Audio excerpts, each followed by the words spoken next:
ನಮಸ್ತೆ ಬಂಧುಗಳೇ, ಗೋವಿಂದ ಅಭಿರುಚಿ GVR ಆಲ್ರೌಂಡ್ ಚಾನಲನ್ನು ಸಬ್ಸ್ಕ್ರೈಬ್ ಮಾಡ್ಕೊಳ್ಳಿ. ಹೊಸ ವಿಡಿಯೋಗಳಿಗಾಗಿ ಬೆಲ್ ಐಕನ್ನ ಪ್ರೆಸ್ ಮಾಡಿ. ಇವತ್ತಿನ ವಿಶೇಷ ಏನಪ್ಪ ಅಂದರೆ ವರಮಹಾಲಕ್ಷ್ಮಿ ಸ್ಪೆಷಲ್ ರೈಸ್ ಕೇಸರಿಬಾತ್ ಮತ್ತು ಪುಳಿಯೋಗರೆ. ರೈಸ್ ಕೇಸರಿಬಾತ್ ಮಾಡೋದು ಎಷ್ಟು ಜನರಿಗೆ ಗೊತ್ತು ಅನ್ನೋದನ್ನು ಕಮೆಂಟ್ ಸೆಕ್ಷನಲ್ಲಿ ತಿಳಿಸೋದನ್ನು ಮರಿಬೇಡಿ. ಶಾವಿಗೆ ಕೇಸರಿಬಾತ್ ಮಾಡೋದು ನೋಡಿದ್ರಿ, ರವಾ ಕೇಸರಿಬಾತ್ ಮಾಡೋದನ್ನ ನೋಡಿದ್ರಿ. ಇವತ್ತು ರೈಸ್ ಕೇಸರಿಬಾತ್ ಯಾವ ರೀತಿ ಮಾಡೋದು ಹಾಗೆ ಪುಳಿಯೋಗರೆ ಮಾಡೋದನ್ನ ತೋರಿಸ್ಕೊಡ್ತಾ ಇದ್ದೀನಿ. ಸ್ಕಿಪ್ ಮಾಡದೆ ಪೂರ್ತಿ ವಿಡಿಯೋನ ನೋಡಿ. ಮೊದಲಿಗೆ ಗ್ಯಾಸನ್ನು ಹಚ್ಚಿ ಒಂದು ದಪ್ಪ ತಳದ ಪಾತ್ರೆಯನ್ನು ಇಟ್ಕೊಂಡೆ. ಅದರಲ್ಲಿ ಒಂದು ಅರ್ಧ ಚಮಚದಷ್ಟು ಫ್ರೆಶ್ ಆಗಿರುವಂಥ ಘಮ್ ಘಮ್ ಅಂತ ಇದೆ ತುಪ್ಪ. ನಮ್ಮದು ಇವಾಗ ಫ್ರೆಶ್ ಆಗಿ ಕಾಸಿರೋ ತುಪ್ಪ ಒಂದು ಅರ್ಧ ಸ್ಪೂನಷ್ಟು ಹಾಕ್ಕೊಂಡು ಅದರಲ್ಲಿ ನೋಡ್ರಿ ಒಂದು 8 ಬಾದಾಮಿಯನ್ನು ಕಟ್ ಮಾಡಿ ಇಟ್ಕೊಂಡಿದ್ದೆ, ಅದನ್ನು ಹಾಕ್ಕೊಂಡೆ. ಇದನ್ನು ನೀಟಾಗಿ ನಾವು ಲೋ ಫ್ಲೇಮಲ್ಲೇ ಚೆನ್ನಾಗಿ ಹೊಂಬಣ್ಣ ಬರುವಾಗೆ ಫ್ರೈ ಮಾಡ್ಕೋಬೇಕು. ಇದು ಸ್ವಲ್ಪ ಫ್ರೈ ಆದ ನಂತರ ದ್ರಾಕ್ಷಿ ಹಾಕೋತಾ ಇದ್ದೀನಿ. ನಿಮ್ಮ ಡ್ರೈ ಫ್ರೂಟ್ಸ್ ಏನಿಷ್ಟ ಅದೆಲ್ಲ ನೀವು ಹಾಕೋಬಹುದು ಬಂಧುಗಳೇ. ಪಿಸ್ತಾ, ಗೋಡಂಬಿ ಮತ್ತು ಏನಿಷ್ಟ ನಿಮಗೆ ಅದೆಲ್ಲನೂ ಹಾಕೊಳ್ಳಿ. ಹಾಕ್ಕೊಂಡು ನೀಟಾಗಿ ಲೋ ಫ್ಲೇಮಲ್ಲೇ ಚೆನ್ನಾಗಿ ಫ್ರೈ ಮಾಡ್ಕೋಬೇಕು. ಇವಾಗ ನಮ್ಮ ದ್ರಾಕ್ಷಿ ಎಲ್ಲ ದಪ್ಪ ದಪ್ಪ ಆಯಿತು. ನಾವು ಹಾಕಿರುವಂಥ ಬಾದಾಮಿ ಕೂಡ ಚೆನ್ನಾಗಿ ಹೊಂಬಣ್ಣ ಬಂದಾಯಿತು. ಇವಾಗ ಕಾಣ್ತಾ ಇದೆ ನೋಡ್ರಿ, ನಿಮಗೆ ಚೆನ್ನಾಗಿ ಫ್ರೈ ಆಗಿದೆ ನಮ್ಮದು. ಇವಾಗ ಇಷ್ಟು ಫ್ರೈ ಆದ ನಂತರ ಇದರಲ್ಲಿ ನೋಡ್ರಿ 1 ಕಪ್ಪಿನಷ್ಟು ಸಕ್ಕರೆಯನ್ನು ಹಾಕೋತಾ ಇದ್ದೀನಿ. ನೀಟಾಗಿ ಇದನ್ನು ನಾವು ಮಿಕ್ಸ್ ಮಾಡಬೇಕು. ಸಕ್ಕರೆಯನ್ನು ಹಾಕ್ಕೊಂಡು ಇದು ಎಲ್ಲಿವರೆಗೆ ಮಿಕ್ಸ್ ಮಾಡಬೇಕು ಅಂತಂದರೆ, ನಾವು ಸ್ವಲ್ಪ ನಮ್ಮ ಸಕ್ಕರೆ ತಳ ಹಿಡಿತಾ ಇದೆ ಅಂದಾಗ ಅದರಲ್ಲಿ ಒಂದು ಅರ್ಧ ಕಪ್ಪಿನಕ್ಕಿಂತ ಸ್ವಲ್ಪ ಕಮ್ಮಿ, 1/4 ಕಪ್ಪಿನಕ್ಕಿಂತ ಸ್ವಲ್ಪ ಜಾಸ್ತಿ ನೀರನ್ನು ಹಾಕೋಬೇಕು. ಫ್ಲೇಮು ಲೋನಲ್ಲೇ ಇರಲಿ ಬಂಧುಗಳೇ. ಲೋನಲ್ಲೇ ಇಟ್ಕೊಂಡೆ ನಾವು ಇದನ್ನು ರೆಡಿ ಮಾಡ್ಕೋಬೇಕು.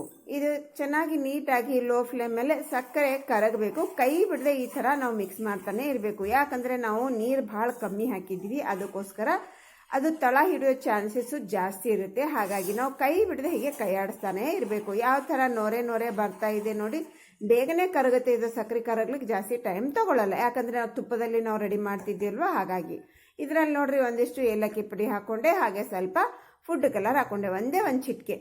ನಿಮಗೆ ಫುಡ್ ಕಲರ್ ಇಷ್ಟ ಇಲ್ಲಾಂದರೆ ಸ್ಕಿಪ್ ಮಾಡ್ಕೋಬಹುದು, ವೈಟ್ ಕೂಡ ನೀವು ಮಾಡ್ಕೋಬಹುದು. ಫುಡ್ ಕಲರು ಆಪ್ಷನಲ್ ಬಂಧುಗಳೇ. ಇವಾಗ ನೋಡ್ರಿ ಕೈ ಬಿಡದೆ ನೀಟಾಗಿ ನಾವು ಹೀಗೆ ಕಲಿಸ್ತಾ ನೊರೆ ಬರ್ತಾ ಇದೆ. ಅದು ಏನಾಗುತ್ತೆ ಅಂದರೆ ಕನ್ಸಿಸ್ಟೆನ್ಸಿ ಚಿಕ್ಕಗೆ ಬರುತ್ತೆ ಬಂಧುಗಳೇ. ನೋಡ್ರಿ ಎಷ್ಟು ಥಿಕ್ ಬಂತಂತ ಹೇಳಿ. ಕಂಪ್ಲೀಟಾಗಿ ಇವಾಗ ಸಕ್ಕರೆ ಕರಗಿದೆ. ನಮ್ಮ ಈ ಸಿರಪ್ ಕೂಡ, ಶುಗರ್ ಸಿರಪ್ ಕೂಡ ತುಂಬಾ ಚೆನ್ನಾಗಿ ಗಟ್ಟಿಯಾಗಿದೆ. ಆ ಟೈಮ್ನಲ್ಲಿ ನೋಡ್ರಿ 4 ಕಪ್ನ ಅನ್ನ ಹಾಕ್ತೀನಿ. ಆದರೆ ಒಂದೇ ಸರಿನ ಹಾಕ್ಲಿಕ್ಕೆ ಹೋಗಲ್ಲ, 3 ಕಪ್ ಹಾಕಿ ಮಿಕ್ಸ್ ಮಾಡಿ ನಂತರ ಇನ್ನೊಂದು ಕಪ್ಪನ್ನು ಹಾಕ್ತೀನಿ ಬಂಧುಗಳೇ. 1 ಕಪ್ ಸಕ್ಕರೆಗೆ 4 ಕಪ್ ರೈಸು ನಮ್ಗೆ ಪರ್ಫೆಕ್ಟ್ ಆಗುತ್ತೆ. ನಿಮಗೆ ಸಿಹಿ ಜಾಸ್ತಿ ಬೇಕು ಅನ್ನೋರು 3 ಕಪ್ ಹಾಕೊಂಡ್ರು ಕೂಡ ನಿಮ್ಗೆ ಆಗುತ್ತೆ ಬಂಧುಗಳೇ. ಜಾಸ್ತಿ ಸಿಹಿ ತಿನ್ನಬೇಕು ಅನ್ನೋರು, ನಿಮಗೆ ಜಾಸ್ತಿ ಕಮ್ಮಿ ಇದ್ರೂ ಪರವಾಗಿಲ್ಲ, ಲೈಟಾಗಿ ಸ್ವೀಟ್ ಇರಲಿ ಅಂದರೆ 4 ಕಪ್ಪನ್ನು ಹಾಕೊಳ್ಳಿ ಬಂಧುಗಳೇ. ನಾನಿಲ್ಲಿ 4 ಕಪ್ ಹಾಕೋತಾ ಇದ್ದೀನಿ. 3 ಕಪ್ ಮಿಕ್ಸ್ ಮಾಡಿ ಇನ್ನೊಂದು ಕಪ್ ನಾನಿಲ್ಲಿ ಹಾಕೊಂಡೆ ಬಂಧುಗಳೇ. ಯಾಕಂದರೆ ಪ್ಯಾನ್ ಹಿಡಿಯಲ್ಲ, ಒಂದೇ ಸಾರಿ ಚೆಲ್ಲುತ್ತೆ ಅಂದ್ಕೊಂಡು 3 ಕಪ್ ಹಾಕಿ ಮಿಕ್ಸ್ ಮಾಡಿ ಇನ್ನೊಂದು ಕಪ್ಪನ್ನು ಇವಾಗ ಹಾಕ್ಕೊಂಡು ನೀಟಾಗಿ ಮಿಕ್ಸ್ ಮಾಡ್ಕೋತಾ ಇದ್ದೀನಿ. ಫ್ಲೇಮು ಲೋನಲ್ಲೇ ಇರಲಿ ಬಂಧುಗಳೇ, ಹೈ ಫ್ಲೇಮ್ ಇಡಲಿಕ್ಕೆ ಹೋಗಬೇಡಿ. ಇದು ಎಲ್ಲಿವರೆಗೆ ಮಿಕ್ಸ್ ಮಾಡಬೇಕಪ್ಪ ಅಂತಂದರೆ, ನಮ್ಮ ಎಲ್ಲ ಅದರಲ್ಲಿ ಶುಗರ್ ಸಿರಪ್ನಲ್ಲಿ ನಮ್ಮ ರೈಸ್ ಅನ್ನೋದು ನೀಟಾಗಿ ಮಿಕ್ಸ್ ಆಗಬೇಕು. ಅಲ್ಲಿವರೆಗೆ ನಾವು ಲೋ ಫ್ಲೇಮಲ್ಲಿ ಚೆನ್ನಾಗಿ ಮಿಕ್ಸ್ ಮಾಡ್ಕೋಬೇಕು. ಒಂದು 2 ರಿಂದ 3 ನಿಮಿಷ ಟೈಮ್ ತೊಗೊಳುತ್ತಿದ್ದು, ಆಗಲಿಕ್ಕೆ ಜಾಸ್ತಿ ಟೈಮು ತೊಗೊಳಂಗಿಲ್ಲ. ಯಾಕಂದರೆ ಆಲ್ರೆಡಿ ನಮ್ಮ ಅನ್ನ ಬೆಂದಿರೋದಿರುತ್ತಲ್ವ. ಹಾಗಾಗಿ ಇವಾಗ ನೋಡ್ರಿ ಚೆನ್ನಾಗಿ ನಮ್ಮದು ಕುಕ್ ಆಯಿತು. ಇದು ಇವಾಗ ಗ್ಯಾಸನ್ನು ಆಫ್ ಮಾಡ್ಕೊಂಡ್ಬಿಟ್ಟು ಒಂದು 5 ನಿಮಿಷ ಮುಚ್ಚಿಟ್ಬಿಡೋಣ. ಅದರಲ್ಲಿ ನಾವು ಇವಾಗ ನೋಡ್ರಿ ಚೆನ್ನಾಗಿ ರೆಡಿ ಆಯಿತು. 5 ನಿಮಿಷದ ನಂತರ ನಾವೀಗ ನಿಮಗೆ ತೋರಿಸ್ತಾ ಇದ್ದೀನಿ. ಚೆನ್ನಾಗಿ ನೋಡ್ರಿ ನಮ್ಮದೆಲ್ಲ ಉದುರು ಎಷ್ಟು ಚೆನ್ನಾಗಿದೆ ನೋಡ್ರಿ. ಸಖತ್ತಾಗಿದೆ ನೋಡ್ರಿ.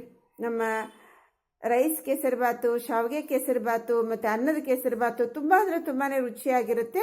ಈಗ ಬನ್ನಿ ಪುಳಿಯೋಗರೆ ಮಾಡೋಣ.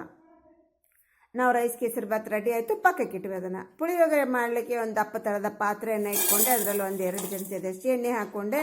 ಹಾಗೆ ಕಡಲೆಬೇಳೆ, ಉದ್ದಿನಬೇಳೆ, ಶೇಂಗಾ. ನಮ್ಮ ಪುಳಿಯೋಗರೆನಲ್ಲಿ ಕೂಡ, ನಮ್ಮ ಮಸಾಲೆಯಲ್ಲಿ ಕೂಡ ಕಡಲೆಬೇಳೆ, ಉದ್ದಿನಬೇಳೆ, ಶೇಂಗಾ ಇರುತ್ತೆ. ಅದಕ್ಕೋಸ್ಕರ ನೋಡ್ಕೊಂಡು ಹಾಕ್ಕೊಳ್ಳಿ ಬಂಧುಗಳೇ. ನಾವು ಎಷ್ಟು ಜಾಸ್ತಿ ಹಾಕೋತೀವಿ ಅಷ್ಟು ಚೆನ್ನಾಗೇ ಇರುತ್ತೆ. ಅದು ಸ್ವಲ್ಪ ಫ್ರೈ ಆದ ನಂತರ ಒಂದು ಸ್ವಲ್ಪ ಜೀರಿಗೆ, ಒಂದು ಸ್ವಲ್ಪ ಕರಿಬೇವನ್ನು ಹಾಕ್ಕೊಂಡೆ. ನೀಟಾಗಿ ಹೊಂಬಣ್ಣ ಬರುವಾಗ ಇದನ್ನು ಫ್ರೈ ಮಾಡಿಕೊಂಡೆ. ಅದರಲ್ಲಿ ನೋಡ್ರಿ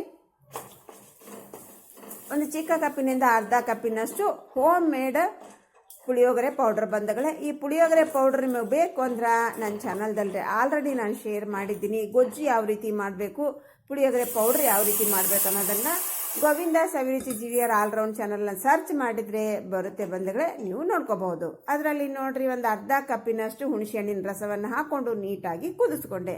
ಒಂದು ಚಿಟಿಕೆಯಷ್ಟು ಅರಿಶಿನ, ಒಂದು ಅರ್ಧ ಸ್ಪೂನಷ್ಟು ಅಚ್ಚು ಖಾರದ ಪುಡಿ, ರುಚಿಗನುಸಾರ ಸ್ವಲ್ಪ ಉಪ್ಪು. ನಮ್ಮ ಈ ಗೊಜ್ಜಿಗೆ ಮಾತ್ರ ಉಪ್ಪು ಬಂಧುಗಳು, ಯಾಕಂದರೆ ಗೊಜ್ಜಿನಲ್ಲಿ ನಾವು ಪುಡಿಯಲ್ಲಿ ಉಪ್ಪಿರುತ್ತೆ, ಅನ್ನದಲ್ಲೂ ಉಪ್ಪಿರುತ್ತೆ. ಹಾಗಾಗಿ ಎಣ್ಣೆ ಮೇಲೆ ಬರುವವರೆಗೆ ನಾವು ಇದನ್ನು ಕುದಿಸ್ಕೊಂಡು ನಂತರ ಅದರಲ್ಲಿ ಅನ್ನವನ್ನು ಹಾಕೋಬೇಕು ಬಂಧುಗಳೇ. ನೋಡ್ರಿ ಇಲ್ಲೇ ಒಂದು ದೊಡ್ಡ ಕಪ್ಪಿನಿಂದ ಬೌಲ್ನಿಂದ ಒಂದು ಅರ್ಧ ಬೌಲ್ ಅಂದರೆ ನಾನು ಅರ್ಧ ಗ್ಲಾಸಿನ ಅನ್ನವನ್ನು ನಾನಿಲ್ಲಿ ಹಾಕೋತಾ ಇದ್ದೀನಿ. ಒಂದು ಗ್ಲಾಸ್ನಲ್ಲಿ ಅರ್ಧ ಗ್ಲಾಸ್ ಸ್ವೀಟ್ ಮಾಡಿದೆ, ಅರ್ಧ ಗ್ಲಾಸ್ ಪುಳಿಯೋಗರೆ ಮಾಡ್ತಾ ಇದ್ದೀನಿ ಬಂಧುಗಳೇ. ನಾನು ತೊಗೊಂಡಿರೋದು ಒಂದೇ ಗ್ಲಾಸ್ ರೈಸ್.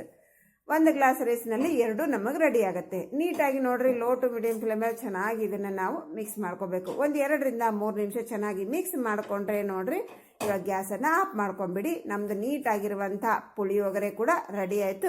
ರುಚಿಯಾಗಿರುವಂಥ ಇನ್ಸ್ಟೆಂಟಾಗಿ ಮಾಡುವಂಥ ಪುಳಿಯೋಗರೆ ಮತ್ತು ಕೇಸರಿ ಬಾತ್ ಎರಡೂ ರೆಡಿ ಆಯಿತು ಬಂಧುಗಳೇ. ಎರಡನ್ನೂ ಇವಾಗ ನಾವು ಸರ್ವ್ ಮಾಡ್ತಾ ಇದ್ವಿ.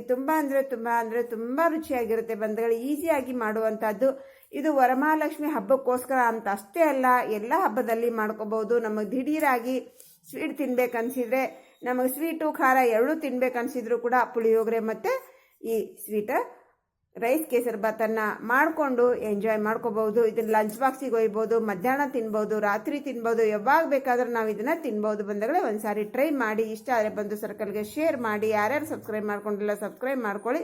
ಸಬ್ಸ್ಕ್ರೈಬ್ ಮಾಡ್ಕೊಂಡವರು ಒಂದು ಲೈಕ್ ಕೊಡಿ ಅಂತ ಹೇಳ್ತಾ ಇವತ್ತಿನ ರೆಸಿಪಿನ ಇಲ್ಲಿ ಮುಗಿಸ್ತಾ ಇದ್ದೀನಿ. ಇನ್ನೊಂದು ರೆಸಿಪಿಯಲ್ಲಿ ಸಿಗೋಣ. Thanks for watching. ಬಾಯ್.